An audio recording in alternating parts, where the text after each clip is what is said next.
በስመ አብ ወወልድ ወመንፈስ ቅዱስ አሐዱ አምላክ አሜን። ሰኔ 19 በዚህች ቀን አዲስ ጊዮርጊስ ሰማዕት ሆነ። የዚህም ቅዱስ የአባቱ ስም መዓዛም ሆነ፣ ትርጓሜውም ድንገተኛ ማለት ነው። እርሱም እስላም ነበረ። ከግብፅ ደቡብ ድንብራ ከሚባል ሀገር ክርስቲያን ሴት አግብቶ ከእርሷም 3 ልጆች ወለደ።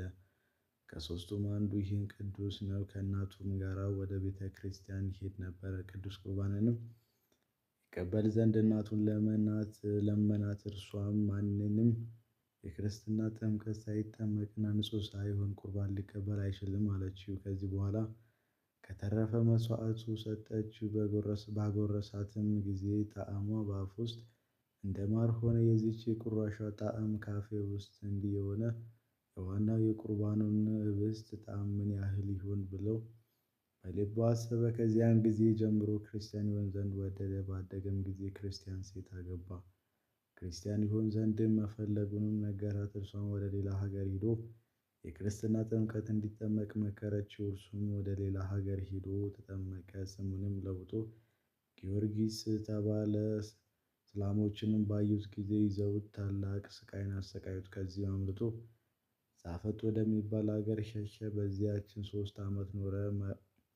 ወሬውንም በተገለጠ ጊዜ ቀጡር ወደሚባል ሀገር ሄዶ የልዳው ሰማዕት የቅዱስ ጊዮርጊስ ቤተ ክርስቲያን እያገለገለ ኖረ። ከዚህ በኋላ ወደ ሀገሩ ድንብራ ተመለሰ። እስላሞችንም ስሙ ይዘውም ለመኮንኑ ሰጡት። የመኮንኑ ሚስት ክርስቲያን ነበረች። ለመኮንኑም ታሰቃየው አለችው። መኮንኑም አስሮ በወህኒ ቤት ዘጋበት። እስላሞችም ተሰበሰቡ። የወህኒ ቤቱንም ደጅ ሰብረው ታላቅ ግርፋት ገረፉት። አካላቱንም ቆራርጠው በሕይወትና በሞት መካከል ጣሉት። ሲነጋም ክርስቲያኖች የሞተ መስሏቸዋልና ሊቀብሩትም መጡ። ነገር ግን በሕይወት አገኙት። ከዚህ በኋላ እስላሞች ተሰብስበው ከዚህ ምክር ካልተመለስክ እኛ ጽኑ ሥቃይ አሰቃይተን እንገድልሃለን አሉት። የመዓዛንም ልጅ የከበረ ጊዮርጊስም ሰማይና ምድርን የፈጠረ የሕያው የእግዚአብሔር ልጅ ኢየሱስ ክርስቶስ አልክደውም፣ የፈለጋችሁት አድርጉ አላቸው። እጅግም ተቆጥቶ በመርከብ ምሰሶ ላይም ሰቅለው ታላቅ ስቃይን አሰቃዩት። መኮንኑም ከስቅላት አውርደው በእስር ቤት እንዲያስሩት ታዘዘ። እንደዚሁም አደረጉ። ሚስቱ ታጽናናውና እንዲታገስ ታደርገው ነበረ። ሰይጣንም እንዳስተወውና የደከመበት ዋጋ እንዳያጣ በልቡ ወደ ክርስቶስ ያስብ ዘንድ ትመክረው ነበረ። ከዚህ በኋላም የእግዚአብሔር መልአክ ተገለጸለትና አረጋጋው፣ አበረታታውም። ከሰማዕታትም ጋር እንደተቆጠረ በማግስቱ ራሱን በሰይፍ እንደሚቆርጡት ነገረው። በነጋም ጊዜ እስላሞች ወደ መኮንኑ ተሰብስበው ጊዮርጊስ ይሰጣቸው ዘንድ ፈለጉ። መኮንኑ የወደዱትን ያደርጉ ዘንድ ሊሰጣቸው አዘዘ። ከዚህ በኋላም ከእስር ቤት አወጡት። ደንብራ በምትባል አገር በከበረ የመላእክት አለቃ በሚካኤል ቤተ ክርስቲያን ራሱን በሰይፍ ቆረጡ። የሰማዕትነት አክሊልን በመንግሥተ ሰማያት ተቀበለ። ከዚህ በኋላም በዚያች ቀንና በዚያች ሌሊት በሥጋው ላይም እሳትን አነደዱ። እሳቱም በላዩ እየነደደ ምንም አልነካውም። ወሰደውም በገበያ ውስጥ ጣሉት። ከዚያም አንስተው በባሕር ውስጥ ጣሉት። በእግዚአብሔር ፈቃድ ወደ ደሴቱ ወደብ ዳር ደረሰ። እናቱም ጠብቀው ነበርና ወስዳ ገነዘችው። ለጥቂት ወራትም በቤቷ ውስጥ ተሸሸገችው። ከዚህ በኋላም ውብ የሆነች ቤተ ክርስቲያን ሠሩለት። ሥጋውንም በውስጡ አኖሩ። ከእርሱም ታላላቅና ብዙዎች ድንቆች ተአምራት ተገለጡ። ለእግዚአብሔር ምስጋና ይሁን፣ እኛንም በጸሎቱ ይማረን፣ በረከቱ ከእኛ ጋር ለዘላለም ትኑር አሜን። ሰላም ለጊዮርጊስ እጉሰ መከራት ኩላ እንዘ ይቀጽፎ ሀቄ ወእንዘ ይወግኦሙ ናላ አስተሪቶ አሜሃ ማርያም ርግበ ገሊላ። ሰላም ለወላዲተ ወለመጻርቱ በስዕሉ በመዓዛ ፍቅሩ ጾመ በተስዋሃት ገድላ። ዳግመኛ በዚህች ዕለት ሰማዕት በመሆን አባ ብሶይ አኑብ አረፈ። ትርጓሜውም የጠራ ወርቅ ማለት ነው። ይህም ቅዱስ ከድምያጥ አውራጃ ስሟ ባኖስ ከሚባል ሀገር ከአቅራብ መኮንን ከቆጵርያኖስ ጭፍሮች ውስጥ ከከተማዋ ታላላቅ ሰዎች ልጆችም ወገን ነበረ። በዚህም ቅዱስ በመኮንኑ ዘንድ ነገር ሰሩበት። ቅዱስም ክብር ይግባውና በጌታችን ኢየሱስ ክርስቶስ ስም በፊት ታመነ። ወደ እንዲሁናውም ወሰዱት። በመኮንኑ አርያኖስ ፊት ቆሙ። በጌታችን ታመነ። አርያኖስም በእርሱ ላይ ተቆጣ። ለአማልክት ሰዋ አለው፣ አልታዘዘለትም። ስቃዩንም አልፈራም። መኮንኑም ወስዶ ጽኑ ስቃይን አሰቃየው። ከዚህ ራሱን በሰይፍ እንዲቆርጡት አዘዘ። ወደሚገድሉት ቦታ ሊወስዱት አወጡት። ብዙ ሕዝብም ይከተሉት ነበር። እነሆ ከዚህ የአርያኖስ መኮንን አንበሶች ነበሩ። የሚጠብቃቸው ሰው ነበረ። እነርሱም በብረት ሰንሰለት ታስረው ነበር። ከእርሱ አንዱ አንበሳ የብረት ሰንሰለት በጥሶ ሮጦ ወደ ቅዱሱ ደረሰ። የእግዚአብሔር መልአክ ቅዱስን በአንበሳው ጀርባ ላይ አወጣውና ዓይነ ፀሐይ ወደሚባል አገር እስከሚያደርስ በረረበት። ቅዱሱ ግን ዓይኑን ሸፍኖ ስለነበረ ወዴት እንዳለ አላወቀም። በዚያ ራሱ በሰይፍ ቆረጡት። የሰማዕትነት አክሊልን በመንግሥተ ሰማያት ተቀበለ። ለእግዚአብሔር ምስጋና ይሁን፣ እኛንም በጸሎቱ ይማረን፣ በረከቱ ከእኛ ጋር ትኑር ለዘላለሙ አሜን። ሰላም ሰላም ለአናሁ ብፁዕ ዘበትርጓሜ ወርቅ ጽሩይ አበ ይፈጽም በአይነ ፀሐይ ይጸሐኑ መጽሐ መንገሌሁ በአምሳለ ፈረስ ሰናይ መቃቡ አመሳጡ አንበሳ እሙይ።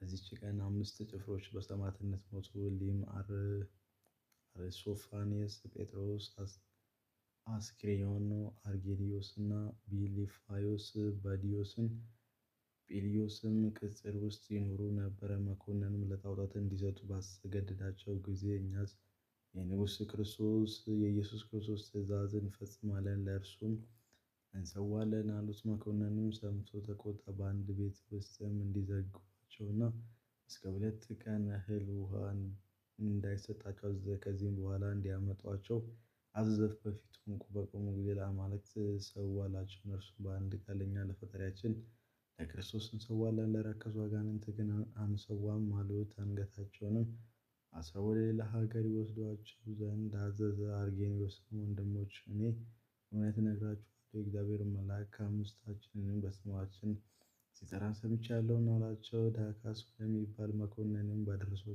ጊዜ መኮንኑ አስቀድሞ አርፎንያስን ወስዶ ለአማልክት ሰዋ አለው። እምቢ ባለውም ጊዜ በፈረስ ጅራት ላይ አሰረው። በከተማ ውስጥ እንዲጎትቱትና እንዲያዞሩት አዘዘ። በመለሱትም ጊዜ በወሸባ ቤት ማንደጃ ውስጥ ፊቱን እንዲያጠወልጉት አዘዘ።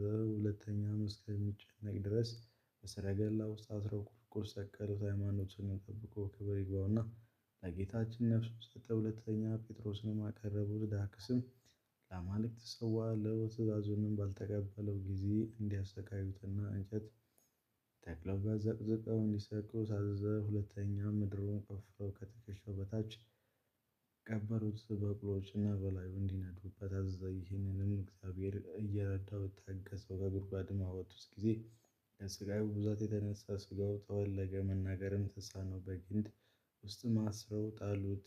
ከዚህም በኋላ አርጊያኖስን አቀረቡት። ዳክስም ለአማልክት ሰዋ አለው። እምቢ ባለው ጊዜ እስከሚገድሉት ድረስ ያሰቃዩ ዘንድ አዘዘ። ያለ መብልና መጠጥን በተባሰ ግንድ ውስጥ አስረው ዘቅዝቀው ሰቀሉት። ዳግመኛ አስክሬዮንን አቀረቡት። ዳክስም ለራስህ ዘንድ በክፉ አሟሟትም እንዳትሞት ለአማልክት ሰዋ አለው። እምቢ ባለውም ጊዜ እንዲያሰቃዩት እንዲሰቅሉትና ስጋውን እንዲሰነጥቁት አዘዘ። ወታደሮችን ተረከቡትና በጽኑ ስቃይ አሰቃዩት። በትዕግስትም ባሸነፋቸው ጊዜ ለመኮንኑ ነገሩት። በረሃብና በጾም ይሞት ዘንድ በግንድ ውስጥ አስረው በባዶ ቤት እንዲዘጉበት አዘዘ። እንዲሁም አደረጉት። ዳግመኛም ዲያቆን ቢሊፎርስን አቀረቡት። መኮንኑ ዳክስም እንዳትሞት ለአማልክት ሰዋ አለው። ባሰማውም ጊዜ እስከሚገድሉት ድረስ እንዲያሰቃዩት አዘዘ። ስጋውንም ሰነጣጥቀው በከተማ አደባባይ ጎተቱት። እንጨትን ተክለው ቁልቁል ሰቅለው በአንገቱ ከባድ ድንጋይ አንጠለጠሉ። ከሃይማኖቱ ባልተናወጸው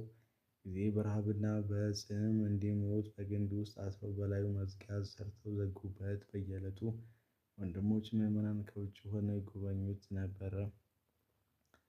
ይህን የተባለ የሰኔ ወር በባተ በ30 ጴጥሮስ ነፍሱን ሰጠ። እርሱንም አውጥተው ደጁን በሌሎቹ ላይ ዘጉ። የከበረ አርጌኒዮስም ከ5 ቀን በኋላ አረፈ። እርሱንም አውጥተው በቀሩት ላይ ደጁን ዘጉ። ብፁዕ አስክሬዮንም ከ12 ቀን በኋላ አረፈ። እርሱንም አውጥተው በቅዱስ ቢሊፍዮስ ላይ ደጃፍ ሰርተው በዘጉበት። እርሱም የሚያርፍበት ቀን ስትደርስ ወንድሞቼ ታገሱኝ፣ በዚች ሌሊት እወጣለሁና አላቸው። ከ19 ቀን በኋላም በዚያች ሌሊት ነፍሱን አሳልፎ ሰጠ። ለእግዚአብሔር ምስጋና ይሁን፣ እኛንም በገድለኞች ጸሎት ይማረን፣ በረከታቸው ከእኛ ጋር ትኑር ለዘላለሙ አሜን። ሰላም ላርፎኒ ወለጴጥሮስ አምሳሉ ለአስክሪዮን ወአርጌኒዮስ ወቢሊፊዮስ አብያንሳሉ በእንተ ኢየሱስ ክርስቶስ አመ ተጋደሉ እንዘ ረሃባኑ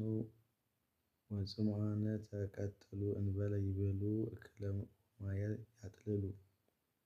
በዚህች ዕለት የደብረ ቋት ቅዱሳን አባቶች መታሰቢያ ነው። በረከታቸው ከእኛ ጋር ትኑር ለዘላለሙ አሜን። ዘአገረብኩ መኃሌተ አዘክርያ ለአፍ መዋዕለ ተጸምዱ ዘልፈ ለአነበበ ተወከፍ ዘዴትየ ወመጽሐፍ እንተረሰይከ እግዚኦ ጸርዐከ መበለት ወኩፈ እምአለ አቡቡላን ዘተረፈ ነቢያት ቅዱሳን ሐዋርያት ሰባክያን ሰማዕታት ወጻድቃን ደናግል አድኅዮ መነኮሳት ሄራን ባረኩ ባረኩ ጉባኤ ዛቲ መካን እስከ አረጋዊ ልሂቅ ወንዑሰ ሕፃን ለዘጻፉ በክርታስ ወለዘጻፈ በዘይደርስ ለዘአነበበ ወለዘተርጎመ በልሳነ ሐዲስ ወለዘሰምዐ ቃሎ በእዝነ መንፈስ በጸሎተሙ ማርያም አራቂተ ኩሉ እም አባጽሕነ ይማረን ኢየሱስ ክርስቶስ ይማረን ኢየሱስ ክርስቶስ።